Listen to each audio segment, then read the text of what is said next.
Good morning, everybody. This is Tara. It's day 12. Day 12. It's Labor Day. It's September 5th, and it's Labor Day. We celebrate this in the USA, or the rich people celebrate this in the USA. The laborers keep working. That's the truth. But whatever. Who cares? What do I want to... I wanted to talk about my meditation experiences I've been having. I guess I knew a few, what was it? Close to 15 years ago, not quite. I was going through a very, very, very, very difficult physical existence. And I decided to seek help, and I wanted somebody that had confidentiality by law, and also that worked on energy. And lo and behold, of course, I found somebody. She was absolutely wonderful. She is wonderful. I don't know where she is anymore. But she held her and her friend held a school on Long Island, New York. I can't remember the name of the school. It's no longer there.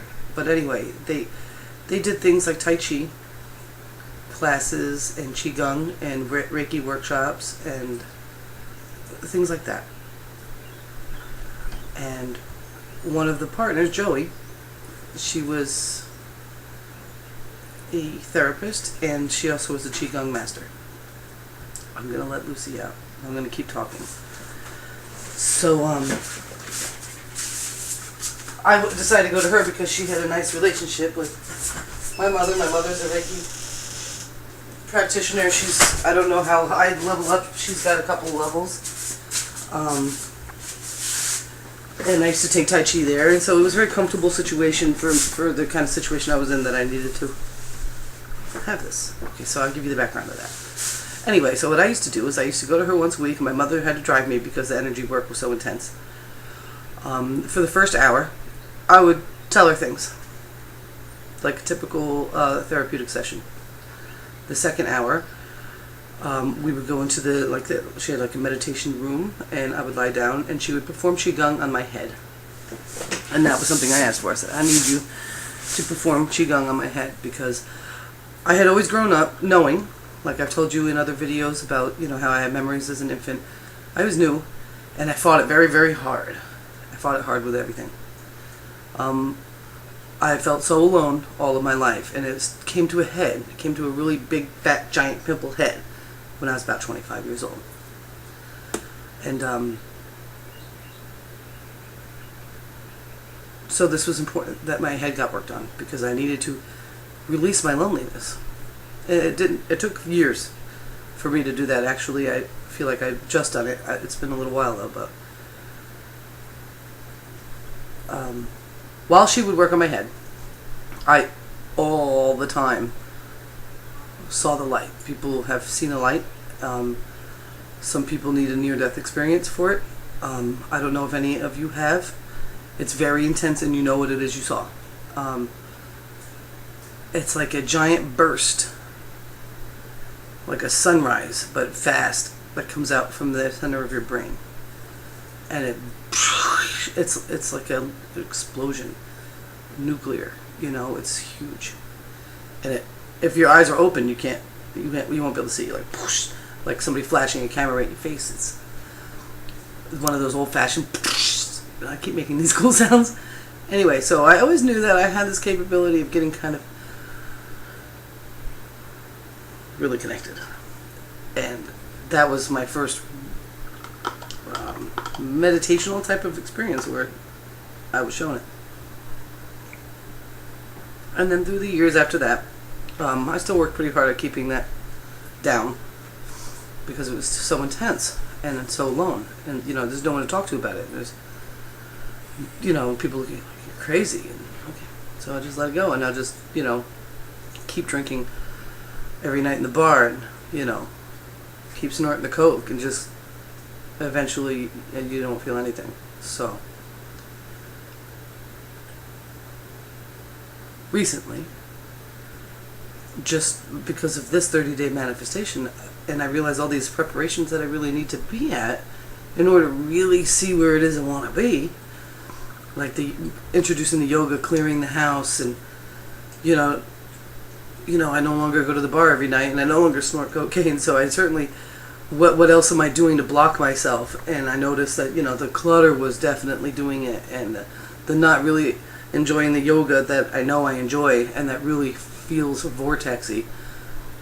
Wasn't doing that, and my body's wanting it. But before that, I started going into the room at night and sitting down and meditating. I used to have a difficult time meditating because I always felt like my thoughts, because my mind is constantly going. As you can tell watching the videos, I jump from one thing to the next. It's like that in here. We all have ADD, like Andy Dooley says. So cute.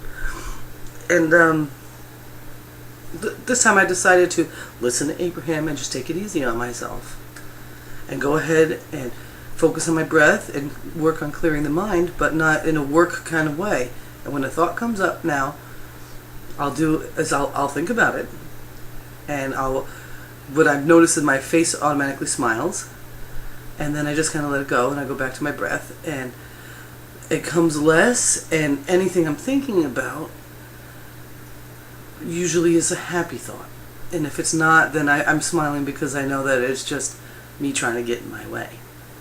And that has been very good. I've been able to get a good 15-minute meditation without feeling like, I'm not a Buddhist monk, and there's a reason for it.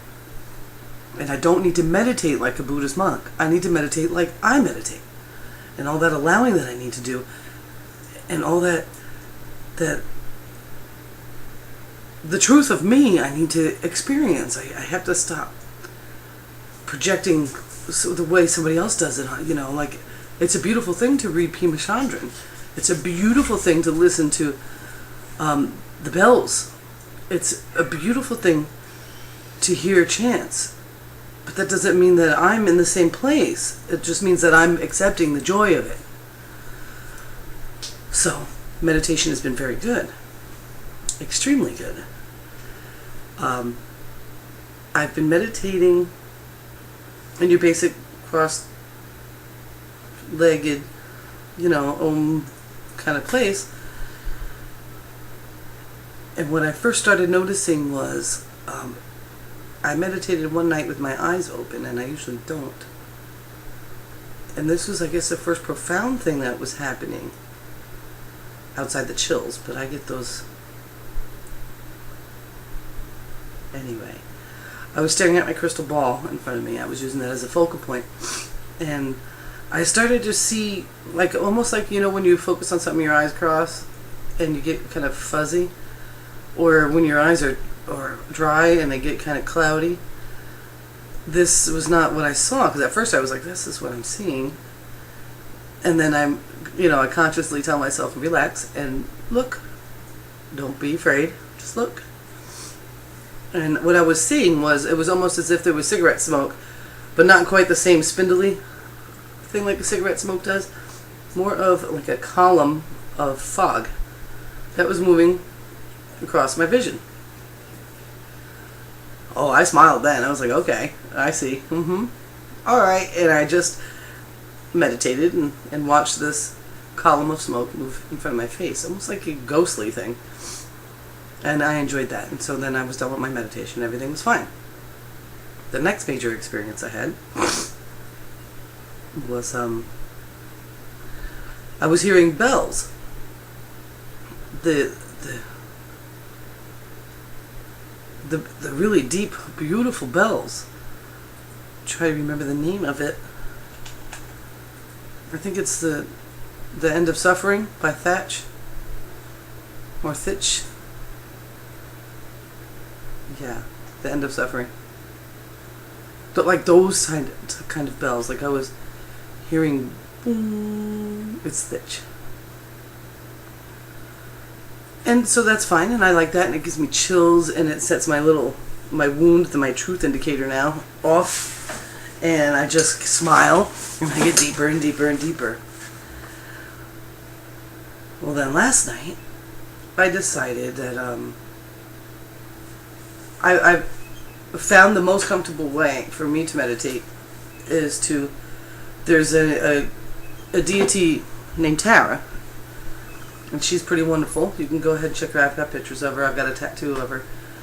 And if I got it right, she was in the physical world, and she decided I guess she was part God, part, I'm not sure.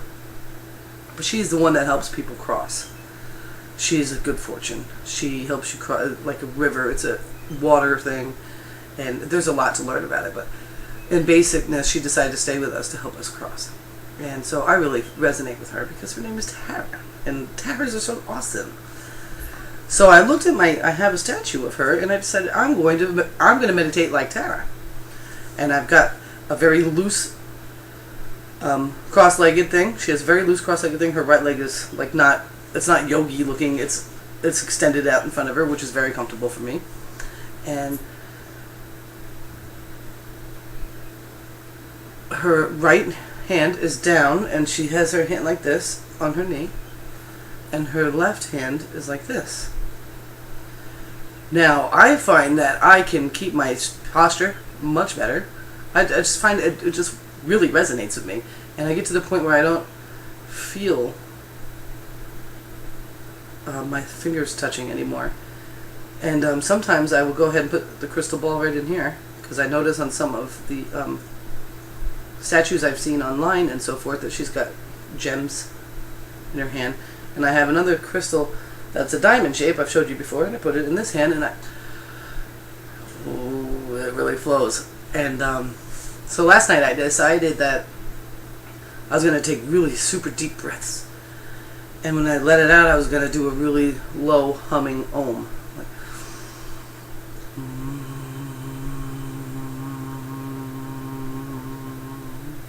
and kind of feel it all the way through. And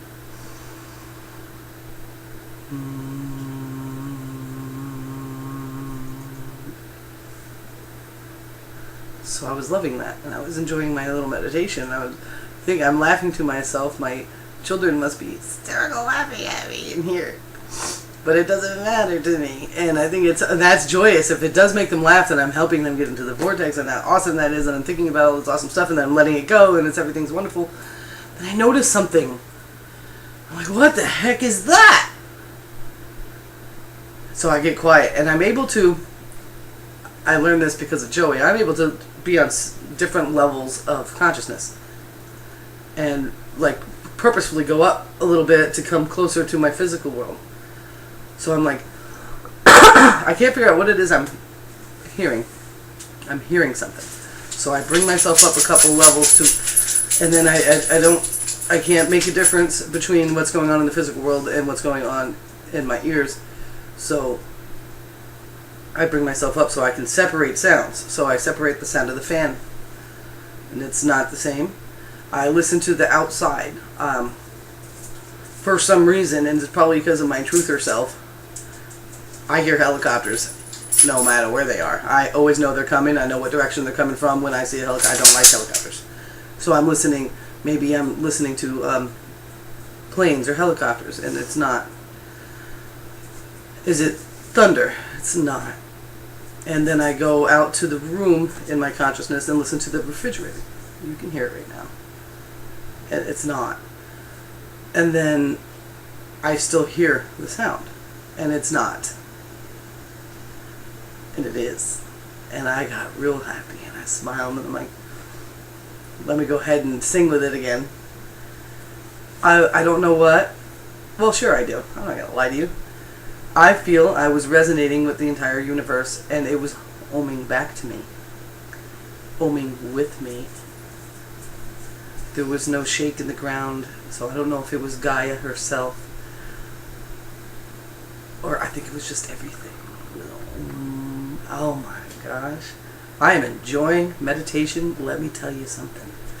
So when I got done meditating, sometimes I'll go straight to bed, and sometimes I get even more inspired. No wonder I sleep late. And I was thinking about what Marilyn did yesterday about writing a love letter to money. I love money. I don't have to write a love letter to money, I don't think. I think I was thinking about doing it. I even said I'm going to write that right now, and I don't think I did. But I know that when I have money in my pocket, and when I'm able to buy something I want, Charlie, do not. The cat will kill you. I'm vortexy about money.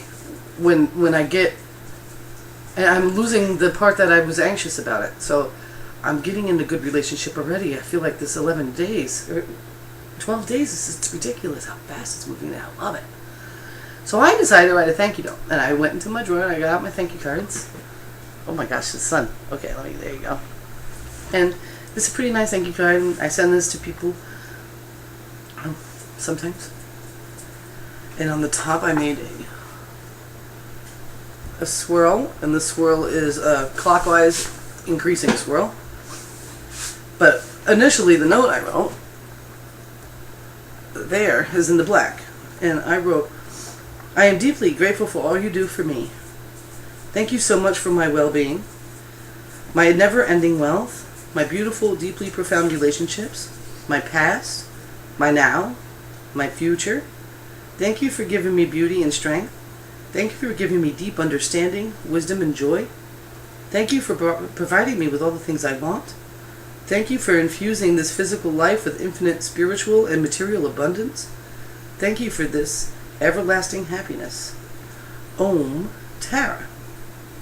And then in the green next to the swirly, I can't remember that, but Wiccans have a name for it. I can't remember. I'll have to look it up. Thank you for my increase in all things good. Because I realize that increase could be an increase in a lot of things. And then on the back I wrote, this is a magnificent life. And I put it on my new tarot altar, which I have high up in the west side of the room, in the corner, and I put a candle in front of it so that her silhouette made this beautiful silhouette of her on the wall, and I put that next to her with her incense and the diamond crystal.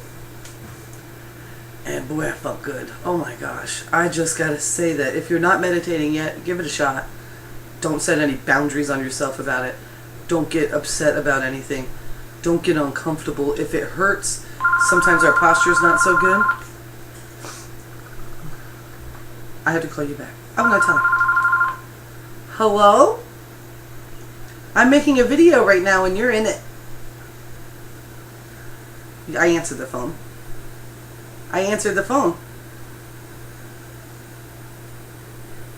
Yeah. Yeah. I'm going to put... No, I don't think I'll say anything more. You won't? Because now you're on speaker. I was going to stop by. Come on, stop by. I'm almost done. Say why, because I'm on a video. Alright, bye. I'll see you in a moment. Bye. Bye. She's too cute. He's so big, Mom. So, anyway, I encourage you try. If you don't, like, I know that sometimes in the beginning, because before I was doing the yoga, sitting up straight, obviously you can see it in my videos. You know, and I'm sitting up straighter because I'm doing my yoga, and it's definitely becoming more comfortable to sit up. You can meditate lying down. You can meditate any which way you want. Whichever your body feels the most comfortable, and you feel the least resistance to acknowledging your body, that's where you should be. Breathe. Thought comes in. Let it come. Let it go. Smile. Always get that little... Because you've known all along. Have the grin on your face like the Cheshire Cat. Like you knew. And you know. And just be happy. Think about your third eye, which is your pituitary gland. I suggest you stop using fluoride. That attacks it. Make your own toothpaste. And avoid things that you know have fluoride in it. It will help you in your meditation. It will help you become more connected to your inner self. And I think that's all I'm going to do right now. Because Mom is coming. And I do believe I will be making another video later. I'm feeling super inspired. I got all this energy from Marilyn. It's so beautiful. She sent it all the way from Germany to me. All the way from Germany. So I'm really excited about it because it's awesome. And I love you guys, and hopefully this is not a 30-minute video and you'll actually watch it. I love you. Bye.